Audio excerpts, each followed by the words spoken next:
What if I told you that aliens aren't just visitors from distant planets?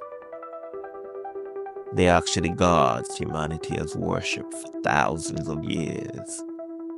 Sounds crazy, right? Welcome to Insight. Today we'll be diving deep into Tom DeLonge's crazy, mind-bending theories about aliens, humanity, and gods. Let's get into it. Once again, I'm in a tricky spot right now because a lot of what happened back then, I can't really get into now because of the positions and the things I'm involved with. But read the book, and So it's just because you printed this stuff in the book that they wanted to pull you aside and talk to you about this for 2 days. and I was all over radio and talking about it, and I was saying some other crazy shit that I can't repeat. So people listening, if they want to go back and look at those interviews, that's a better way to... Okay, so you had said something in those interviews that you can't say again because Yeah. they told you to stop talking about it. Absolutely, yeah. Did they tell you to stop talking about the fact that you can't talk about it? No, I don't think that's the issue. How did a musician, whose career was built on songs about heartbreak and rebellion, become a pivotal figure in UFO research? It all started with a curiosity that many dismissed as teenage fantasy, a passion fueled by books, conspiracy theories, and a desire to uncover the truth behind the unexplainable. From crafting the now iconic track Aliens Exist to creating a company that would shock the world, Tom DeLonge's obsession turned into a mission. In 2015, he founded To the Stars Academy of Arts and Science, an organization blending entertainment, science, and disclosure. He claimed he had direct contact with high-ranking government officials, military insiders, and even former intelligence operatives. This wasn't just a hobby anymore. This was a quest to reveal hidden truths. His efforts bore fruit.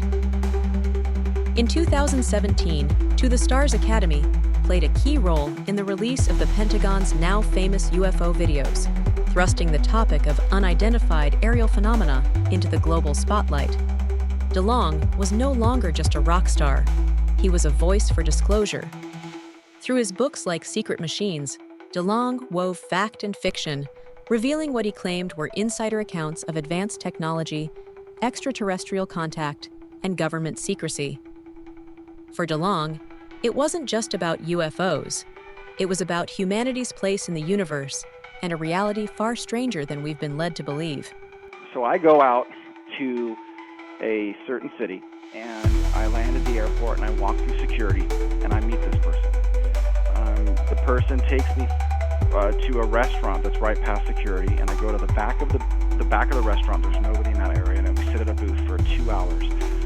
And while we're sitting there, he leans across the table, and this is the very first words that were said to me. It was the Cold War. And every single day, we lived under the threat of nuclear war. Every single day, we believed and really thought in the deepest part of our souls that nuclear war could happen at any given moment. And then he stops, and he goes, and somewhere in those years, and he looked me in the eye, he goes, we found a life form. And everything that we did and every decision that we made with that life form was because of the consciousness at that time. And I said, sir, when taking into account things that this life form has done, for example, turning our nuclear weapons on and readying them for launch, and then he interrupts me, puts a finger in my face and says, there are heroes in Russia, heroes. And under grave risk to himself and to his country, they did not fire back. Can you help us understand what's the significance of UFOs? They're not coming from, well, I should say it this way. The significance of UFOs is multiple parts, but number one, it's not what you think it is. It's not coming from other planets. The evidence doesn't suggest that. Interdimensional. Yes. And the reason is because time is parallel. It's not linear. Or it's not like we start here and go forward in time. Time is side by side, which means everything in the past and the future is existing in this moment, but within different frequencies. So a civilization that's at the end of their technological cycle could build a submarine that changes its voltage and materializes in that same location, just into our timeline. And then fucking, Okay. it's crazy. That was well articulated. I like that. I don't know if they need our resources like that. If they have craft that travel through time, I doubt they need more plutonium, you know? Yeah. But if they need something with something that's so advanced, like consciousness itself, then how do they grab that? And how do they take that? How do they manipulate that? How do they, you know, I was always struck by that old saying, jealous of God, you know, Satan, Lucifer, and his demons or whatever, fallen angels were jealous of God's love for mankind. Jealous of our immortal soul, our immortal tether, our unified love source. You know, we have this thing where, like, maybe we don't die. Maybe our physical body is just a shell, just a container. But maybe they don't have that, you know? So maybe this way of an AI system that's trying to, it's synthetic and more organic. It's trying to figure out how to plug into our physical body, how to be a part of our immortality, how to share our consciousness, our conscious experience in this realm. All the different areas of the world have different stories of God, and I call that the little g. These are beings that have godlike powers that are meddling in human affairs, but they're not what God is. The idea of whatever the big G, God, that created the universe, whatever force of nature that might be, is different. I was told that there are numerous gods fighting amongst themselves and interjecting themselves into human affairs, that those myths are true. All those ancient stories, those are real. You look at a lot of the studies that you have done, Linda, and what people have followed over the past 30, 40 years. Some people that have worked in these facilities have all talked about ancient hieroglyphics being on these craft, and they look like ancient Greek. I am told that they are ancient Greek, that there is a major connection to the hardware that we have and the ancient Greek gods. Around the time of the ancient Greek civilization, these gods came in and they passed down a huge amount of knowledge. That's when we got the alphabet, and that's when we really got into all the mathematics and everything that we know that comes with the ancient Greek civilization. I put down a question where I said, it looks to me that these gods came down here and they tampered with the Sumerian civilization, and then they started fighting amongst themselves, and then mankind started to factionalize. Well, something happened with those gods fighting other gods, that we have all those ancient myths of Olympus and the Titans and all of that stuff. After that, it seems to me that the gods stuck around and they started playing up the different religions between mankind. So we can now be so entertained fighting each other that this intelligence can roam around the planet to do whatever else it is it's trying to do, whether it's trying to tamper with the DNA of mankind, or it's trying to figure out how to harness a human being's soul, whatever it might be after, I'm not totally sure. Everything in those early advisory group communications were fine, but when I touched on the idea of hybrids in the human soul is when all the communication stopped on that thread. So I have to look at that as something that I shouldn't have been going into at the time. The phenomenon is not used. Aliens is not used. It's the others, and when you're taught, the way it's explained to me is that they are gods, with the little g.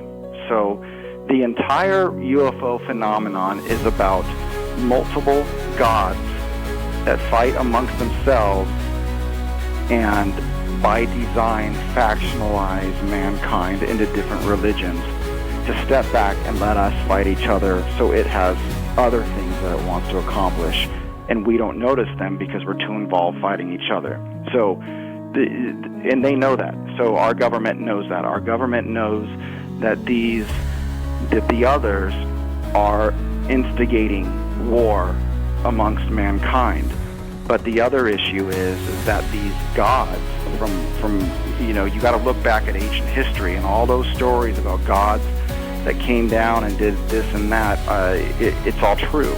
The government is very aware that this intelligence is pitting different countries against each other based on religion, on purpose, and it's a scary scenario. So it's a multiple front war that we're fighting, because now we have to worry about each other and we have to worry about the others.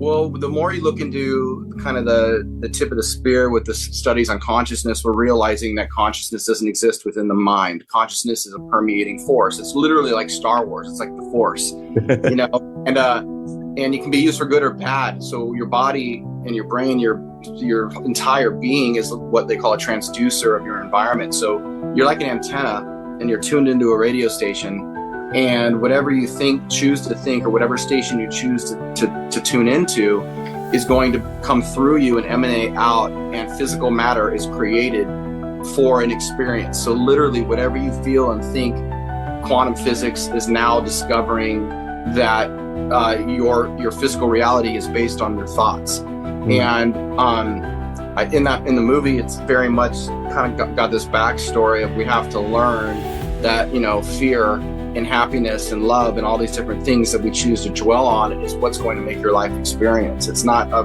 product of your thoughts.